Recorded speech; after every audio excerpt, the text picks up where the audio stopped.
everyone. My name is Sylvain Rochon. I'm getting people to expand their human experience using cutting-edge technology. That's why we're here this week once more. Today we'll be talking about cancer and most importantly, promising cancer treatments that actually have potential. They actually are great potential treatments or vehicles for treatment. And I need to preface this by explaining what is cancer, because a lot of people don't know what this is. A lot of people think it's a single disease that does different things. Quite the contrary. Cancer is actually a collection of diseases that have a similar effect, which is usually growths, proliferation of cells that are dividing abnormally inside the body, eventually causing a disruption in the natural functioning of the body. That's why a lot of the malignant tumors or aggressive cancers, those cancers where the cells they just keep dividing, and eventually the body just can't function that well.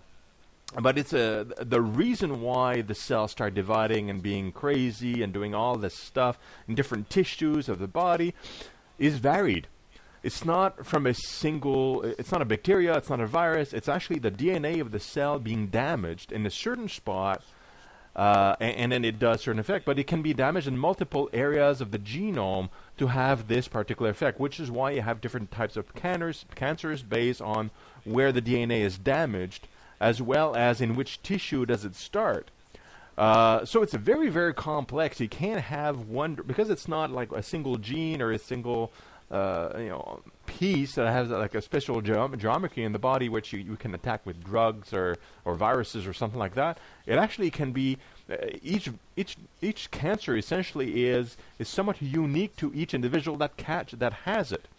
So which is why we have these blanket traditional types of treatments for cancer.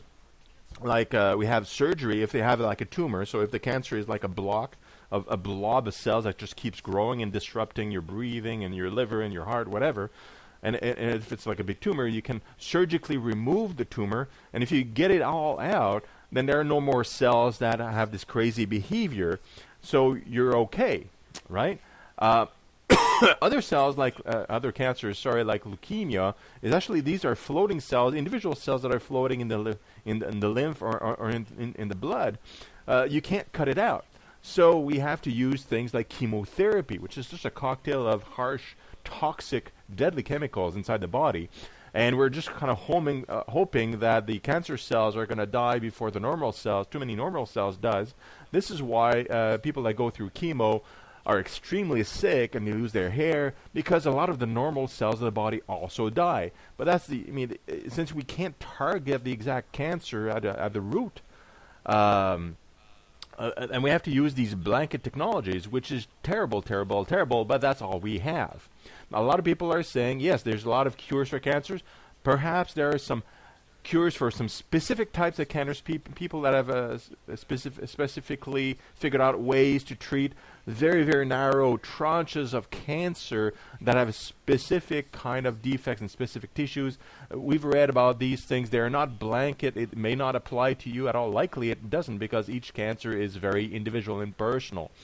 So we can't look at a cure for cancer as a blanket cure unless such a thing is discovered, but we don't really know enough. From what we know, it really can't exist as such. But what's really interesting, and this is what we want to talk about here, is that there are precise new delivery methods for whatever drugs we want to use for cancer, because we know cancerous tumors especially, these apply to tumors which are localized. These are not spread throughout your whole bloodstream, for example, like leukemia. These are actually blobs of cancerous cells that are localized in different areas. Either you have 1, 2, 3, whatever, right?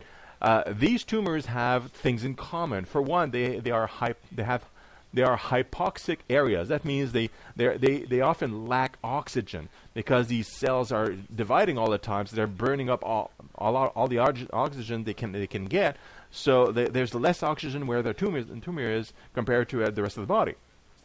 So a research lab, and I have the link below, they figured out, okay, well, let's use bacteria that can move on their own. So use little critters in our bloodstream, modify them to carry the drugs inside them, and when they get to a place that is hypoxic, which is the center of the tumor, then they stay there. They're programmed to like it there, and then they stay there, and then they release the drugs specifically inside the tumor. So that means, like, as far as if you use chemotherapy as a treatment, you can deliver the drug like inside the bacteria. It kind of floats around, doesn't harm anything. It gets to the tumor. Once it hits the hypoxic area, which is a tumor, then the bacteria releases the chemicals, and it affects the tumor cells as a priority right there. So you can very easily, and they've done tests, of course, you can read the article, reduce tumor sizes quite a lot by using a very small fraction of what chemotherapy would actually use. So you have very, very minimal health risk to the rest of the cells, the normal cells that are healthy. So that's really great. Another way to deliver, another thing that's typical to tumors that we discovered is that they draw stem cells to themselves. We think, well, the researchers, not me, the researchers think that that's the body's normal way to try to heal a wound, because the tumor is kind of disruptive inside the body, so the body just uses signals, the tumor actually signals stem cells to go to it and absorbs the stem cells so it becomes a functional cell. So some scientists were brilliant. They said, well, if it does that, like, why don't we make stem cells? Because we can do it using the patient's cells. We can create like a pseudo stem cells from mature cells of the patient, and then we put inside those stem cells in vacuoles. So inside little pockets inside the cells, we put the drugs in there. Then we re-inject these cells inside the body, and the tumor will draw these cells, and the cells will migrate to the tumor, and then the drugs can be released inside the tumor, just like the hypoxic area idea with the bacteria. And they did some tests with animals. It works really well. So these are two methods to deliver these very harsh drugs that we know works and kills cancer cells directly to the cancer and only to the tumors. So that is very promising because, listen to this, once we have a delivery method that focuses only in the problematic areas, we can probably use drugs and medicine that are even harsher and more efficient perhaps to do that. But also, what I also discovered is that there are other treatments that are non-drugs, problematic like chemo, like chemo drugs, that can also kill cancer cells. And this is by using metallic, this one is by using metallic magnetic nanoparticles, so it's metal particles that are also magnetic. And once they go inside a cell, like inside of cancer cell, because of the metallic properties and the properties inside the tumor cells that are unique compared to normal cells, these particles heat up. So essentially, you're kind of burning these cancer cells from the inside out. Now, if you use either the bacteria or the stem cells as a delivery method, you can deliver these nanoparticles to the tumor and then use heat to these heated or nanoparticles that heat themselves through magnetism and other principles inside the tumor cells to kill the cells. So you're not reusing a drug, you're using metallic compounds. And those metals will eventually be drained by the body through the natural mechanisms when they've been exposed and the tumor cells have been actually destroyed. So this is very, very interesting, way better than any other specific cancer research. This only works for tumors because you're delivering medicine specifically to tumors. So leukemia is different. You can't really use those techniques for leukemia. At least we can't really see it now. But this is promising. I mean, the pharmaceutical companies they always want to sell more medicine, and they make huge profits from chemotherapy. If we can actually have very good delivery methods, we can heal more cancer, heal more advanced cancers using less drugs.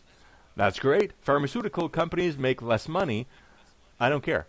We want to be healthy. We don't want to lose our hairs if we have cancer. We want to go to the doctor, hear that we have a malignant tumor, and say, okay, in 2 years I'll be fine.